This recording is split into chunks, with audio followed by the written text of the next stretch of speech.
Hey everyone, managing your Slack channels effectively includes ensuring that only relevant members have access to specific discussions. In today's tutorial, I'll show you how to remove someone from a Slack channel using the desktop app. Let's get started. First, make sure you have the Slack app open on your desktop. Navigate to the channel from which you want to remove a member. Click on the channel name at the top of the conversation header to open the channel details. In the sidebar that appears, click on Members to see the list of all the members in the channel. Find the member you wish to remove in the list. Click Remove button next to their name. A confirmation prompt will appear.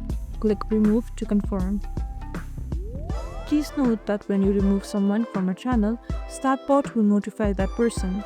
Additionally, only workspace owners, workspace admins, and members with appropriate permissions can remove members from the channel. And that's it. Removing a member from a Slack channel helps keep your conversations focused and relevant. Remember, this action only removes the member from a specific channel and does not delete their account or remove them from other channels.